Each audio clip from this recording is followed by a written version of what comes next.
आणि यानंतर इंदापूरमधून एक धक्कादायक बातमी। इंदापूर तालुक्यामध्ये एक धक्कादायक घटना घडली आहे।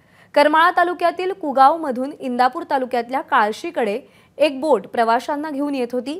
यावेळी जोराचा वारा सुटल्याने ही बोट भीमा नदी पात्रामध्ये पलटली। या बोटीमध्ये 7 प्रवासी होते, त्यापैकी एक प्रवासी हा पोहून पाण्याबाहेर आल्याने त्याचा जीव वाचलाय आणि ही घटना समोर आली आहे। तर इतर 6 व्यक्तींचा कालपासून शोध सुरू आहे। काल संध्याकाळी डोंगरे आणि जाधव कुटुंब इंदापूर तालुक्यातील अजोती इथे एका कार्यक्रमासाठी गेलं होतं। अद्यापपर्यंत या 6 लोकांचा शोध लागलेला नाहीये। आणि इथल्या संपूर्ण परिस्थितीचा या घटनेचा आढावा घेतलाय जयदीप भगत यांनी। उजनीच्या पाणलोट क्षेत्रामध्ये प्रवास करणारी बोट काल वाऱ्यामुळे उलटली आणि त्यामधले 7 पैकी 6 प्रवासी जे आहेत ते बुडाले आहेत। त्यातला एक प्रवासी पोहत बाहेर आल्यामुळे ही माहिती सगळ्यांना मिळाली आणि त्यानंतर बचाव कार्य काल संध्याकाळपासून रात्री 9 वाजेपर्यंत सुरू होतं। खरं तर सकाळी 7 वाजल्यापासून पुन्हा एकदा बचाव कार्य सुरू करण्यात आलेलं आहे। एनडीआरएफची पथक देखील या ठिकाणी दाखल झालेले आहे। तसेच स्थानिक मच्छीमार असतील ते देखील उजनी धरणामध्ये जे बुडाले आहेत त्यांचा शोध घेत आहेत। परंतु एनडीआरएफची टीम जर या ठिकाणी आलेली असली तरी या गढूळ पाण्यामुळे अनेक अडचणी येत आहेत। पाणबुडीच्या साहाय्याने जे आहे ते आता एनडीआरएफ जी पथक आहे बचाव कार्य करणार आहे। खरं तर गेल्या सकाळी 7 वाजल्यापासून हे बचाव कार्य एनडीआरएफ करत आहे, परंतु अनेक अडचणींना जे आहे ते तोंड त्यांना द्यावं लागतं आहे। खरं तर उजनी धरणाची पाण्याची पातळी खालावलेली आहे, तसेच गढूळ पाणी असल्यानं त्यांना बचाव कार्य करण्यात अनेक अडचणी येत आहेत।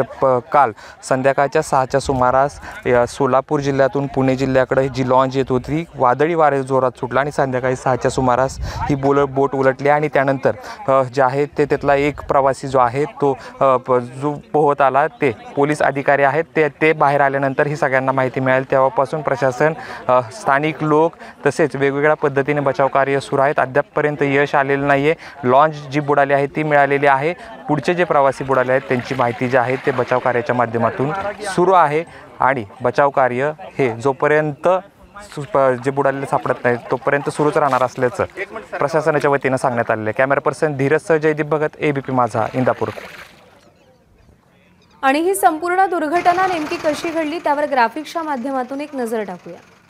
इंदापूरच्या कुगावमधून काळशीकडे एक बोट प्रवाशांना घेऊन जात होती।